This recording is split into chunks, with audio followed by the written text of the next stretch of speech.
रात का समय। Jawaharlal Nehru institute of medical sciences अस्पताल में सन्नाटा पसरा हुआ था। नाइट शिफ्ट में ड्यूटी पर मौजूद नर्स प्रिया दवाई के स्टॉक चेक कर रही थी।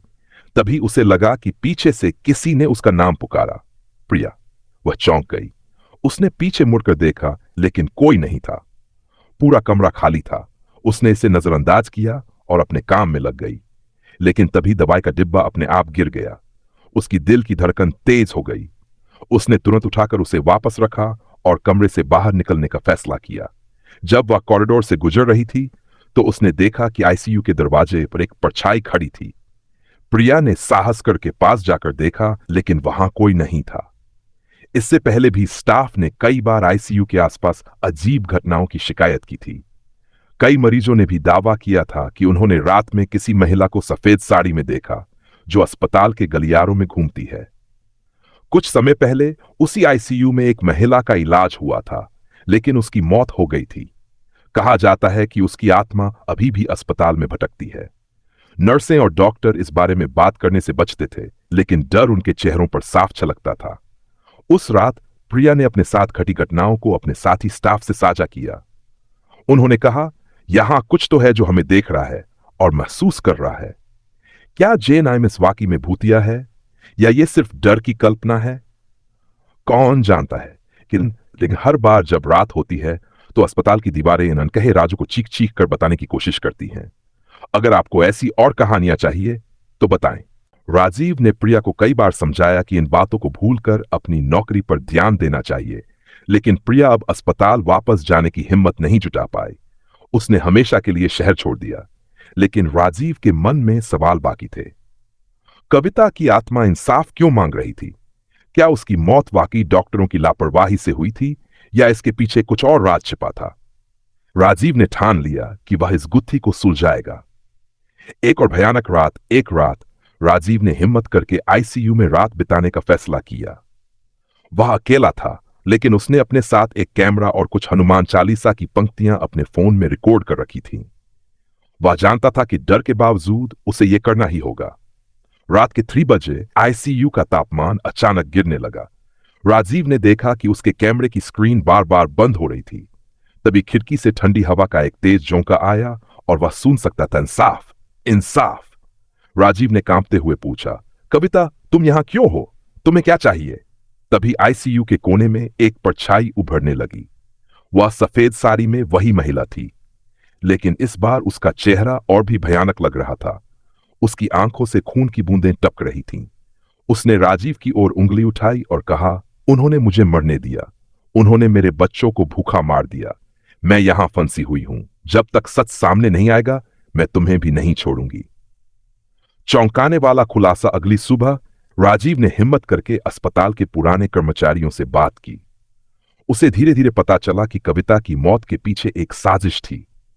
अस्पताल में इलाज की बजाय उसके अंगों की तस्करी की गई थी। जब उसने विरोध किया तो उसे जानबूझकर गलत दवाइयां दी गईं। इस सच्चाई को छुपाने के लिए उसके मेडिकल रिकॉर्ड बदल दिए गए थे। राजीव ने यह बात प्रिया को बताई और दोनों ने फैसला किया कि वे इस सच्चाई को उजागर करेंगे। लेकिन जैसे ही उन्होंने इस मामले की रिपोर्ट पुलिस में दर्ज करवाई, उनके पीछे अजीब घटनाएं होने लगीं। राजीव के घर में चीजें अपने आप हिलने लगीं। प्रिया को फोन पर अजीब आवाजें सुनाई देने लगीं। अंतिम सामना राजीव और प्रिया ने तय किया कि वे आईसीयू में आखिरी बार जाएंगे और कविता की आत्मा से बात करके उसे मुक्त करने की कोशिश करेंगे। वे दोनों एक तांत्रिक को साथ लेकर अस्पताल गए। तांत्रिक ने वहां पूजा शुरू की। पूजा के दौरान कविता की आत्मा फिर प्रकट हुई। वह पहले की तरह डरावनी थी, लेकिन इस बार उसकी चीखों में दर्द था। उसने कहा, अगर मेरा सच दुनिया को बता दोगे तो मैं यहां से चली जाऊंगी। तांत्रिक ने उसकी आत्मा को शांत किया और राजीव ने वादा किया कि वह उसकी कहानी सबके सामने लाएगा। इंसाफ, कई महीनों की लड़ाई और सबूतों के साथ राजीव और प्रिया ने अस्पताल के खिलाफ मामला जीता। दोषी डॉक्टरों और अधिकारियों को जेल की सजा हुई। कहा जाता है कि उसके बाद से आईसीयू में कोई अजीब घटना नहीं हुई, लेकिन हर रात जब राजीव अकेले होता है तो उसे लगता है कि कोई उसके सिरहाने खड़ा है और धीमे से कह रहा है, धन्यवाद। कहानी समाप्त, लेकिन जेम्स के रहस्य हमेशा जीवित रहेंगे। कुछ महीनों के बाद जब कविता के मामले ने इंसाफ पाया और अस्पताल का नाम बदनाम हुआ, जेन आइम्स में नई व्यवस्थाएं लागू की गई। पुरानी आईसीयू को बंद कर दिया गया और वहां एक नई ओपीडी बनाई गई। हालांकि पुराने स्टाफ के बीच अब भी अजीब कहानियों का डर बाकी था। राजीव अब अस्पताल में वरिष्ठ नर्स बन चुका था, लेकिन वह उस घटना को कभी भूल नहीं पाया। प्रिया ने फिर कभी जेएम्स का रुख नहीं किया, लेकिन राजीव को लगता था कि यह कहानी पूरी तरह खत्म नहीं हुई है। नई घटनाओं की शुरुआत एक रात जब राजीव की ड्यूटी ओपीडी में थी, उसने देखा कि एक नया मरीज जो तेज बुखार में था उसी पुराने आईसीयू वाले कमरे में भर्ती किया गया।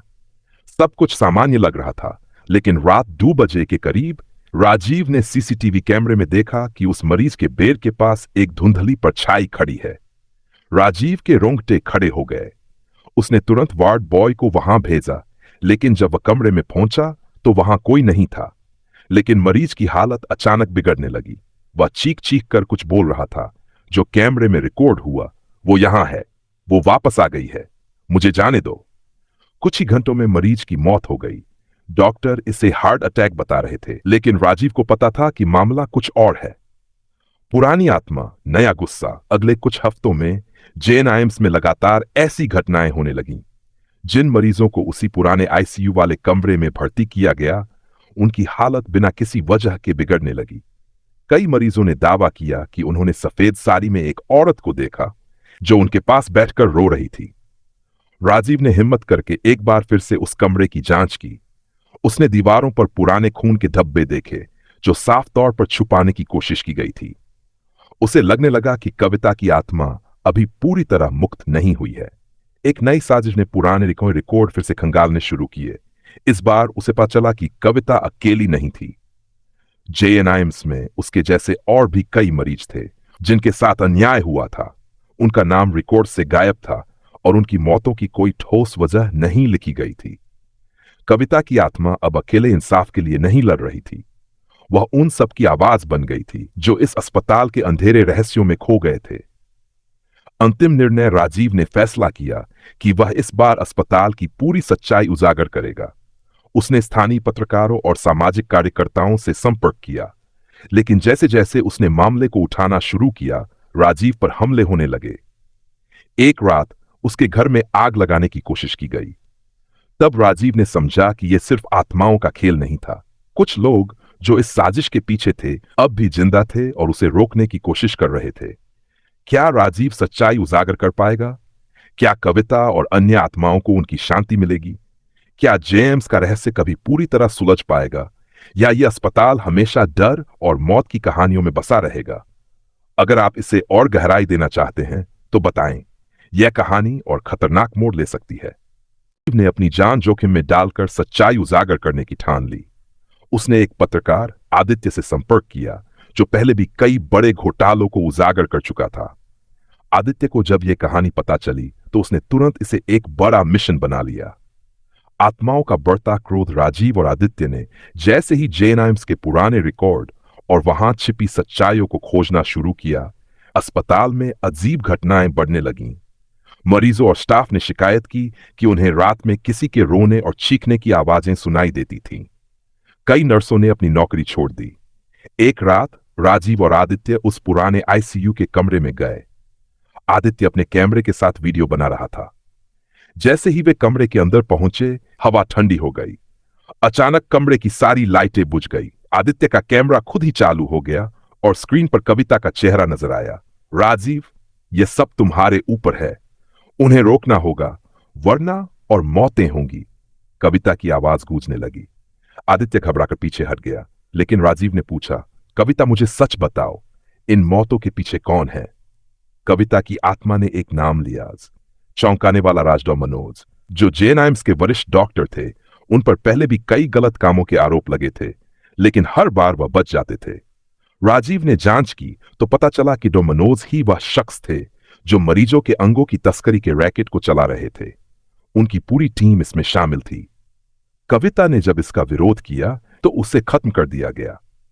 सच्चाई उजागर करना राजीव और आदित्य ने सारे सबूत जुटाए। उन्होंने पुलिस और मीडिया को मामले की जानकारी दी, लेकिन इससे पहले कि यह खबर सामने आ पाती, राजीव पर हमला हुआ। एक रात अस्पताल से घर लौटते वक्त उसकी गाड़ी का एक्सीडेंट करवा दिया गया। वह गंभीर रूप से घायल हुआ लेकिन बच गया। उधर आदित्य ने वीडियो और सबूतों को मीडिया में लीक कर दिया। पूरे देश में हड़कंप मच गया। डोजला, मनोज और उनकी टीम के खिलाफ जांच शुरू हुई। कविता की मुक्ति 1 महीने बाद जब डॉक्टर मनोज को गिरफ्तार किया गया और सारे दोषियों को सजा मिली, तो जेएनआईएम्स में रहस्यमयी घटनाएं अचानक बंद हो गई। राजीव ने महसूस किया कि कविता और अन्य आत्माएं अब मुक्त हो चुकी थीं। एक रात राजीव को सपने में कविता नजर आई। वह मुस्कुराते हुए बोली, धन्यवाद राजीव, अब हम सब शांति में हैं। लेकिन कहानी खत्म नहीं होती। हालांकि जेएनआईएम्स में शांति लौट आई थी, लेकिन राजीव को अब भी महसूस होता था कि यह अंत नहीं था। अस्पताल की दीवारों ने बहुत कुछ देखा था और शायद कुछ राज अब भी छिपे हुए थे। क्या जेएनआईएम्स वाकई पूरी तरह शांत हो चुका था या किसी और रहस्य ने इंतजार करना शुरू कर दिया था? आप चाहें तो इस कहानी को और आगे बढ़ाया जा सकता है। शुरुआत। डॉक्टर मनोज और उनकी टीम की गिरफ्तारी के बाद ऐसा लगा कि जेएनआईएम्स का अंधेरा खत्म हो गया है। लेकिन कुछ महीनों के भीतर अस्पताल में फिर से अजीब घटनाएं होने लगी। इस बार ये घटनाएं सिर्फ आईसीयू तक सीमित नहीं थीं। पूरे अस्पताल में डर का माहौल बन गया। नई घटनाओं का सिलसिला।